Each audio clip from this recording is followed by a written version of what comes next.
What's up, heathens? How y'all doing? I'm the Godless Engineer, and I critically analyze apologist claims to give you the best arguments and information so that you can stand up and use your voice. Today's video is a clip from The Line. If you want to catch me on The Line, I'm on there once a month to host Skep Talk. The Line also has a number of other shows that you might be interested in. So after you watch this clip today, why don't you go on over there, subscribe, and be sure to catch the next show. All right, so I guess we'll start out with Ammanuel from Texas. How you doing there, Ammanuel? We spoke before. Yes, we have. Hi. Yes. How are you guys? I just want to talk how much like the New Testament is different than the slavery that we actually think. So what I would say is like, a lot of people misquote the Bible in Ephesians 6:5 and Colossians 3:22. So I think we have to understand the intentions of New Testament writers. So what I think is, well, so let me stop you right there, Ammanuel. Ammanuel, let me stop you right there, because I feel like what you're trying to do is you're trying to separate the New Testament from the Old Testament, as if it's somehow a different God or maybe different in a meaningful way. I really don't think that you're going to have a good time with that particular argument. Would you not agree that the God of the Old Testament is the same God of the New Testament? God never changes, but his covenant changes. So the Old Testament teaching how you get to God, how you become righteous, how law and grace is two different things. So the God of the Bible is the same. Okay. So Ammanuel, can we start off? Maybe we could start off. I know Dr. Josh likes to do this a little bit. Can we start off agreeing then that the Old Testament covenant with God definitely included chattel slavery, where you could buy, own, and trade people as chattel, as property? So what I think is specifically it allows. For example, when you look at Exodus 21. It's a yes or no question. I'm so sorry. I'm so sorry, Ammanuel. It's a yes or no question. It's a yes or no question. Yes or no. The Old Testament covenant with God includes owning and bartering whole ass people as chattel, as property. Yes, it allows it, but it's like it's a heathen slave. So you can buy heathens, but they're like idol worshippers. So it's kind of like a revenge for God, basically. Ammanuel, do you want to go to do you want to go to Exodus 21:2-6 and read it to me? Okay. Let me just get my glasses. Just give me a second. Because I think you'll find that chattel slavery doesn't only pertain to the foreigners that you're talking about in Leviticus 25. Okay, so you said Exodus 21, right? 2-6. So it says, if you buy a Hebrew servant, he will serve you for 6 years, and the 7th year he shall go free without paying anything. If he comes alone, he is to go free of load, but if he has a wife, when he comes, she is to go with him. If his master gives him a wife, and she bears him sons or daughters, the woman and her children shall belong to her master, and only the man shall go free. But if a servant declares, I love my master. Sorry. I know I told you through 6, but just pause there at 4. So can you tell me about that woman and her children? So it says she has to be a servant forever, and she can go free. I think that's the context. So is she a chattel slave? Wait, hold on. No, she's not a chattel slave in this context. Can you define chattel slave for me? So chattel slavery is like being a yoke. It's like a yoke of slavery. So basically, when we see First Timothy 6, 1-2, it says, "For you who are under the yoke of slavery, obey your masters." So that is chattel slavery, but I don't Okay, think so this chattel context slavery, is chattel just so slavery. you know, chattel slavery means that it's slavery that is not dependent upon the repayment of the debt, right? They're property. That's what they are. Debt slavery is slavery that is dependent upon the repayment of a debt. So chattel slaves are just property. That's what they are. So is that woman if and this the woman and the passage children, is it dependent upon the repayment of a debt? No, I don't think it's a repayment of the debts. I don't think that's what it's saying in Exodus 21, but it doesn't show that she is like a chattel slave. So even if it was a chattel slave, it's the Old Testament. We are in the New Testament. Why we need Okay, to wait, put out wait, the wait, systems of wait, the Old wait, Testament? wait, Ammanuel. I mean, I feel like what we don't want to do is shift goalposts, right? So if chattel slavery, and I would just, don't make up a definition of chattel slavery. Go look one up. But chattel slavery is slavery that is not dependent. Manumission of the slave is not dependent upon the repayment of a debt. These are people that are the property of their master, right? So they're ostensibly going to serve as long as the master wants them to serve, which is what we all talk about in Leviticus 25, 44 to 46. That's the big place that everybody goes. But this is a place, here, Deuteronomy 15, like these are places where Israelites become chattel slaves as well. So, I mean, I think that's something that you probably need to consider in this discussion. Yeah, but I'm pretty sure that the New Testament is not the same as the Old Testament. So okay, that's fine. But let's because John asked you in the beginning, like, is it the same God? You said yes, and so it sounded like we were just trying to establish first what the Old Testament says about it. You can make whatever theological argument you want from the New Testament. That's fine. And John, I'll shut up. But I think that's important to establish first of all. Okay, this is in fact what the Hebrew Bible says about these things. Now let's go talk about what the New Testament says. Do you agree?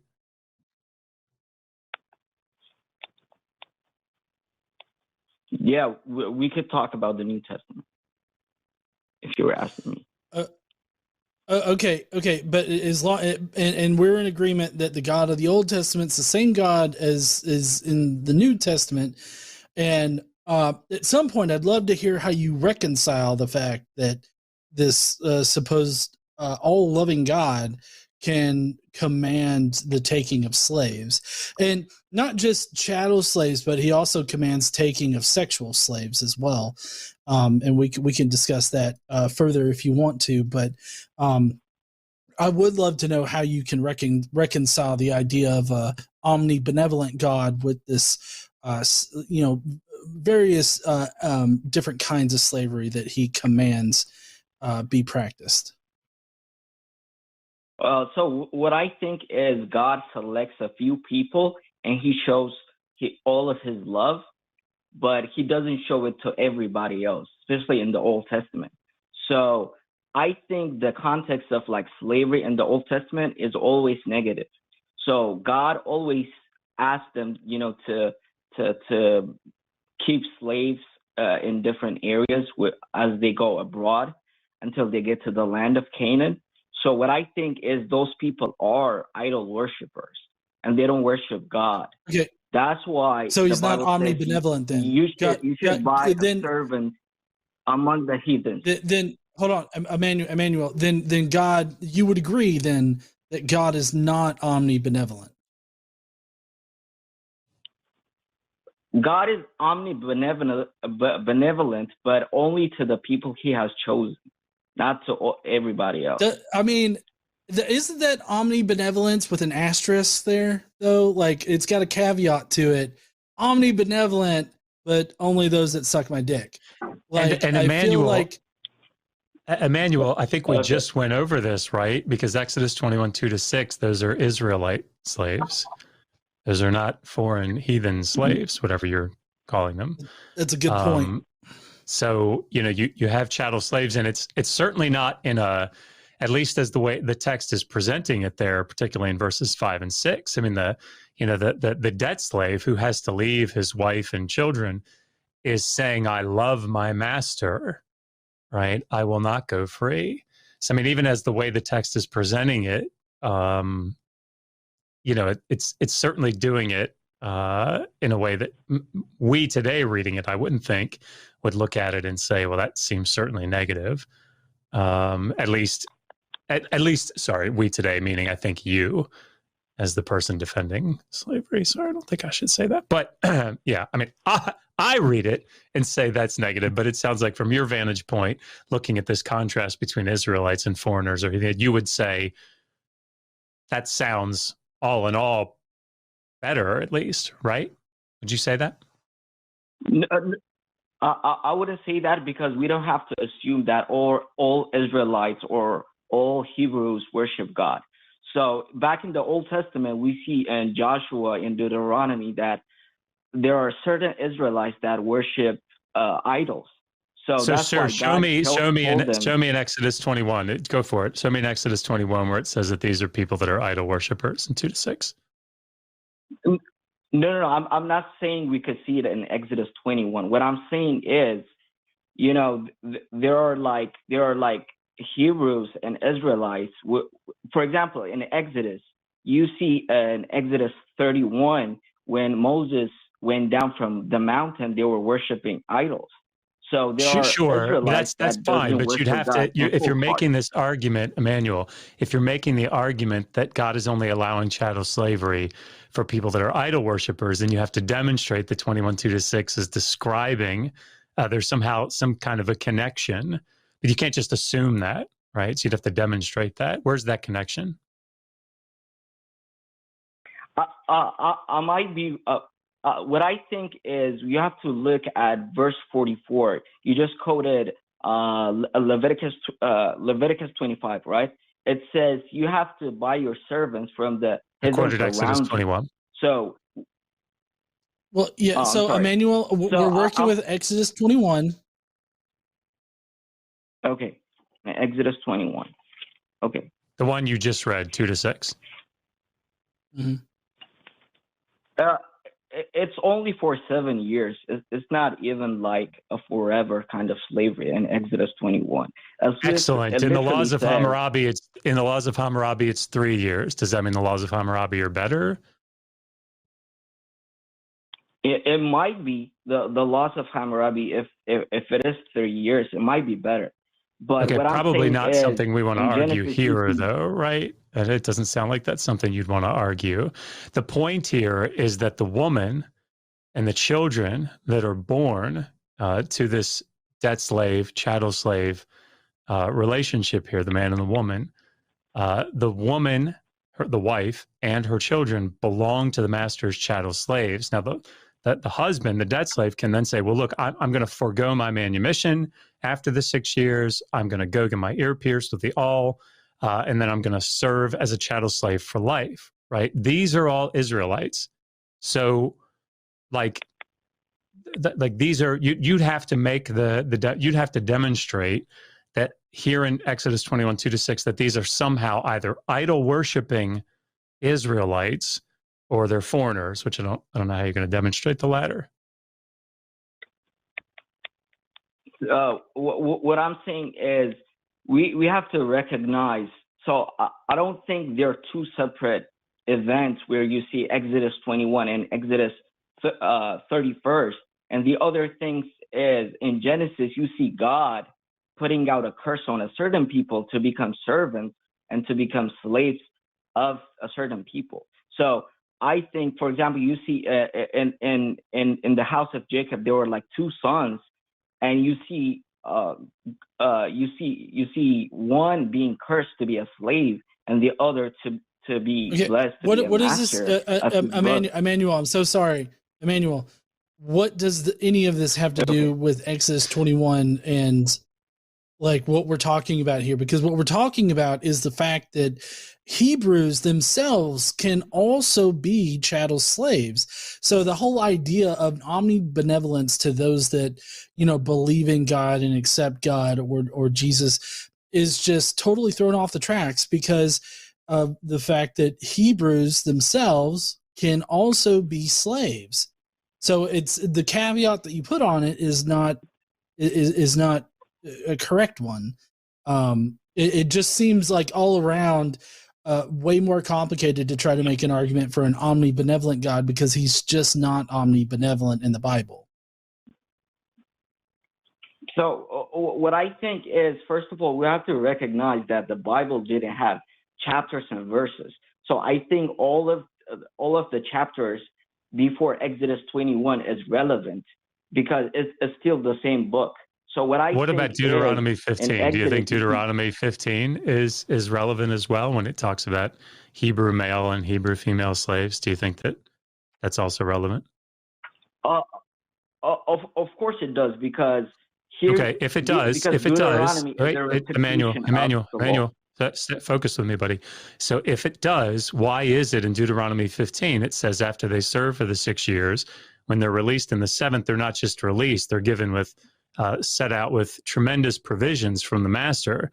Now, is this a punishment because they're idol worshiping slaves? I'm not saying, I'm sorry, I have to make myself clear. I'm not saying in all of the context of slavery or servanthood is related to idol worship. What I'm saying so just the ones that help your argument. That's what I'm hearing. Okay, what I'm saying is, in the context of servanthood, God always, because God brought them out of slavery, because he wanted Israel to worship God and to be full-time servants of God. And you see that if you want a servant or if you want slaves, buy the slaves from the nation around you. That's what it's saying. So what I sure, by the time you get to Leviticus 25, 44 to 46, yeah, absolutely. I agree with you. Of course, the holiness code in Leviticus 25 is, you know, later than what you see in the covenant code in Exodus 21 and Deuteronomy 15. So, I mean, I don't know that you can make that argument strictly on the text itself. Like, you'd have to take into account the time of writing. Yeah, if I have interpreted wrongly, I might be in a mistake. What I'm saying, what I'm still trying to prove is slavery is always seen negative in the entire Old Testament, because slavery is seen as a curse. When someone curses, for example, the sons of Noah, you see Noah cursing out Shem, be a slave to your brother. So you see those things. Emmanuel, that's why Emmanuel, how is it a curse? Explain this to me, because or maybe Josh can explain it to me. How could it be seen as a curse for a Hebrew to sell himself into the kind of slavery that the debt slavery that we're talking about, where he gets released after 7 years, but because his master gave him a wife and he had children, and he decides to become a full-on chattel slave for the rest of his life for that master, and him also being a Hebrew, how is this a curse upon him? Like, I'm not connecting the curse part to like slavery is a curse. And furthermore, how does that help you, Emmanuel? How does that help you? I mean, you don't want to be in your position. I don't think you want to be saying that the slavery that is being endorsed in the laws of the Old Testament is bad. Like, I don't think you want to be saying that. I mean, I think we all recognize that that's the case. But I mean, I don't think in your position you want to be saying that if you're going to be defending it, right? Yeah, but what I think is, when you see the entirety of Scripture, that's why God brought the New Testament under Jesus Christ, because the Old Testament had its own a lot of laws. You could look at Hebrews 8; it was a temporal law until grace in Christ comes. So I don't think you could. So you're saying, Emmanuel, sorry. So are you saying, and it's fine if you are, right? but I think we just need to get this out in the open. And John, I promise I'll stop talking after this. But are you saying that Yahweh gave commands for so that and endorsed what he would later consider to be immoral practices? I don't think the New Testament consider it immoral. What I'm saying is all the laws or the commandments of the Old Testament doesn't apply for the New Testament church, because because law is a guardian so that we could grow into Christ and grace. So it doesn't apply to us. It's like talking about in the 1800s in America, slavery was legal. Now it's illegal. Why are we? So we can't say that the Constitution in the 1800s applies to us. Ammanuel, if the law changes. Ammanuel, can you tell me how exactly was slavery justified, like in the South in the early days of the United States? I mean, can you fathom how people justified the slave trade at that point in time? Like, as far as like, what did we use to base our laws around slavery in the South or in the United States in general when slavery was? So what I think is, by the way, I'm not American, so I don't want to speak on the things that I'm really ignorant of. I'm actually from Africa. So what I know is, the Europeans came to our land and they colonized our ancestors and they brought them to slavery. So what I think is the Europeans at the time thought that the darker skinned people, colonizing them will be beneficial to their own civilization. So that's what I think it happened. And that doesn't apply to slavery in the New Testament. Probably, but my point was that slavery in a lot of instances, not just the United States, but slavery was justified using the Bible because of the verses that are in the Bible, and also because of like things that are found in the New Testament. So I guess I don't understand the point in bringing up the 1800s. Sorry, I let my United States sort of bias, I guess, take over in my assumptions. But my point was that the Bible, New Testament, Old Testament, doesn't matter. The Bible in general is used to, at that point in time, is used to to justify the taking of slaves. So I'm kind of interested. Maybe we can get I think it's a misinterpretation. Oh, okay. And so we just now have, like, with you, or maybe whoever taught you about this, just now we're understanding the true interpretation of what the words in the Bible mean. No, you just have to look at the text. The text in the New Testament says that you do this not with eye service, but you have a master, which is the Lord Christ. So when I obey my human masters, I'm not serving the human master. I feel Ammanuel, I feel like what you're doing, Ammanuel, I feel like what you're doing, and correct me if I'm wrong, I feel like what you're doing is you're zooming out from the text, basically, and getting like a 30,000 foot view of what it's saying, because you're trying to say here, and again, I could be wrong in what you're trying to say, but I feel like what you're trying to say here is that, well, God is really the master of everybody, so therefore, everybody is considered like a slave to Christ or a slave to God or something of that nature. So there's no real like slavery because we're all subjected to God. Is that what you're trying to say? Not just that, because the Bible says in 1 Corinthians 7:23 that you are bought by a price, don't become bondservants of man. So everything that we do, we don't do it to human pleasure or to be exploited. Because what I think is, first of all, we have to see the Lord's teaching about responding good to evil. So if I obey to cruel masters and when I submit to the system, I'm actually serving God. I'm not serving humans in that context. That's what it's saying in Colossians 3:22 when it says that slaves obey your masters. I think that's the correct interpretation of the New Testament. So, Ammanuel, can I ask you, do you think then that the New Testament condemns the institution of slavery? The New Testament doesn't condemn the institution of slavery, but it condemns the mistreatment of people. So, because you see in Colossians 4:1, it says that masters treat your servants fairly because you have a master in heaven. So, after Paul instructing the slaves to serve the Lord and to submit to their human master, it makes a connection and saying that masters don't treat them fairly because you have a so master. So it doesn't sound like you interpret it terribly differently than what we see in the Old Testament laws. So, for example, in Exodus 21:20-21, those verses are there to mitigate slave abuse.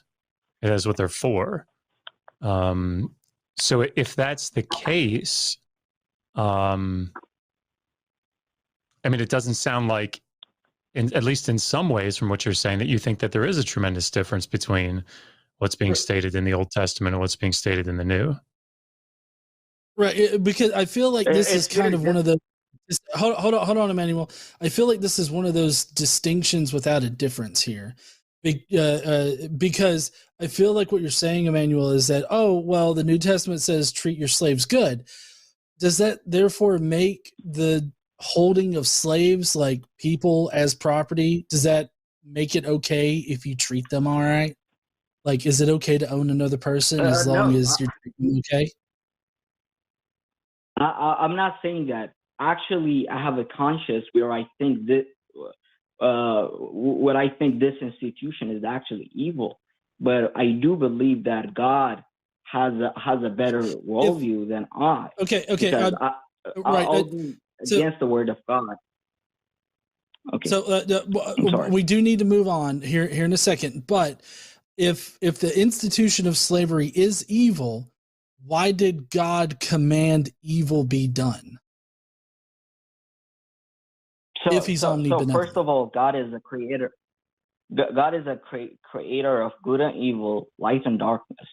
So what I do believe is, even though I consider it to be evil, and when I see, people killing a certain people in the Old Testament, and, God killing a certain people in the New Testament, what I think is God is a better righteous judge than I. If I say just because I think this part is evil, therefore God is evil, I'll be saying I am better than God when I'm not, and that will be no. You just don't know why. Is that so I can steel man you? So you think that looking at these things, you would say, yes, that seems evil to me, but God's got a reason for it, or God has something bigger that I don't understand and I can't understand. And so he's not evil, but it does seem that way to me. Is that what you're saying? Yes, I think one of the factors is that.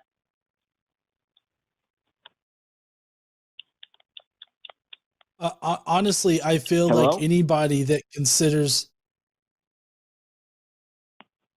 Hello?